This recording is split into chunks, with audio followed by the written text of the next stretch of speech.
Bonjour, dans cette vidéo, tu vas pouvoir apprendre à utiliser des angles alternes internes. Alors on va voir ça sur un petit problème, mais avant ça, rappelons ce que sont des angles alternes internes. Pour cela, on va faire un petit schéma qui commence par deux droites. Alors deux droites, quelconques, pas forcément parallèles.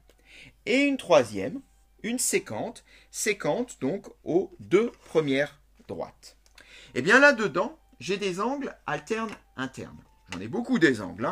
J'ai cet angle-là, par exemple, qui pourrait être défini, ou celui-ci. Mais des angles alternes internes ne se situent pas n'importe où. Comment les reconnaître?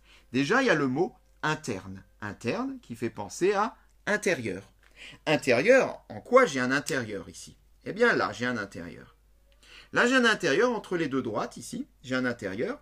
Ici, c'est l'extérieur. On le voit bien, on peut s'en aller. Là aussi, on peut s'en aller. Mais là, ici, on est prisonnier entre les deux droites. Eh bien, les angles alternes internes se trouvent forcément ici à l'intérieur, entre les deux droites. Mais il y a le choix, parce que ici, des angles à l'intérieur, j'en ai un, j'en ai deux, j'en ai trois et j'en ai quatre. C'est lesquels? Eh bien, je vais en choisir un, déjà. Par exemple, celui-ci. Eh bien, celui-ci, d'angle, il a un autre angle qui lui est alterne interne. Comment le trouver? Eh bien, pour cela, il faut utiliser l'autre mot, alterne. En quoi je vais m'alterner? Eh bien, s'alterner, c'est changer, faire une fois l'un, une fois l'autre. Alors, une fois l'un. Bien, là, je suis contre cette droite. Maintenant, je vais aller contre cette droite. Donc, mon angle, il va aller de l'autre côté. Donc, ça peut être celui-ci ou celui-ci. Lequel des deux? Je m'alterne vraiment. Donc, là, je suis à gauche de la sécante. Bien, là, je vais aller à droite de la sécante. Et là, je m'alterne complètement. Eh bien, voilà. Là, j'ai deux angles qui sont alternes internes. Ils s'alternent, une fois en haut, une fois en bas, une fois à gauche, une fois à droite. Ils sont à l'intérieur, ici, des deux droites que j'ai construites au départ. Mais du coup, il y en a d'autres des angles alternes internes, parce que moi, j'ai choisi au départ cet angle, mais j'aurais pu très bien choisir celui-ci. Pourquoi pas? Eh bien, si je choisis celui-ci au départ, et que je prends celui-ci ensuite, j'obtiens deux angles alternes internes. Les deux angles verts sont également à l'intérieur, et ils s'alternent, une fois en haut, une fois en bas, une fois à droite, une fois à gauche. J'ai un nouveau couple d'angles alternes internes. Voilà, alors ça c'est pour expliquer comment les reconnaître. Maintenant, on a un exercice ici. On a un exercice qui nous demande de savoir si les droites AB et CD sont parallèles ou non. Pour cela, on va utiliser une propriété sur les angles alternes internes qui nous dit que si j'ai deux angles alternes internes égaux, qui font la même mesure donc, eh bien les droites sur lesquelles ils reposent sont parallèles. Ah, ça serait très bien. Si j'arrive à trouver deux angles alternes internes égaux, eh bien je pourrais en déduire que les deux droites de départ ici sont parallèles. Donc par exemple, si mes deux angles rouges ici sont égaux, les deux droites là sont parallèles. Alors, appliquons ceci à notre problème.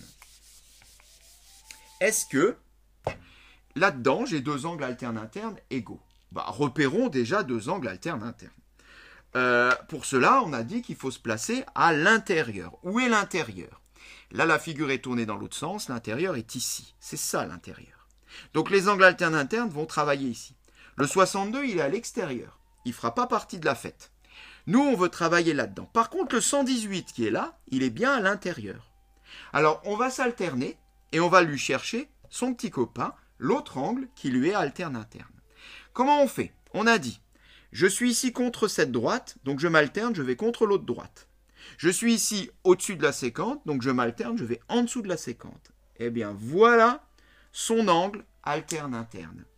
Ces deux angles-là sont alternes internes. Le problème, c'est que celui-ci, je ne connais pas sa mesure, donc je ne peux pas dire s'ils sont égaux ou pas.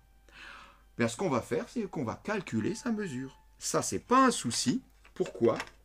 Parce que je connais cet angle-là, celui qu'on ne voulait pas au départ. On n'en veut pas, mais il va quand même nous permettre de calculer la mesure de celui-ci. Alors, celui-ci déjà s'appelle comment en fait? Il s'appelle MND. Alors, MND. Calculons sa mesure. Là, j'ai 62 degrés. Et là, en tout, ici, là, j'ai un angle plat. Or, un angle plat fait 180 degrés. Si à 180, j'enlève 62, eh bien, j'aurai l'angle que je cherche. Donc, pour calculer MND, il suffit de faire 180 moins 62. Eh bien, effectue ça, c'est pas difficile, ça donne 118 degrés. L'angle MND fait 118 degrés. Je pense que tu vois arriver la solution au problème. C'est parfait. J'ai deux angles ici alternes-internes qui sont égaux. On le rappelle, les angles AMN, le 118 s'appelle l'angle AMN.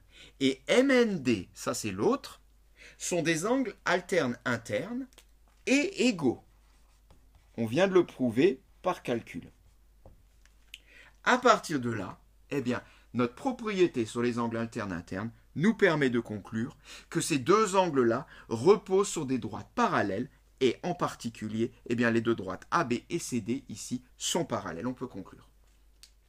Donc les droites AB et CD sur lesquelles ils reposent, les deux angles reposent sur ces droites-là, sont parallèles. On en a fini.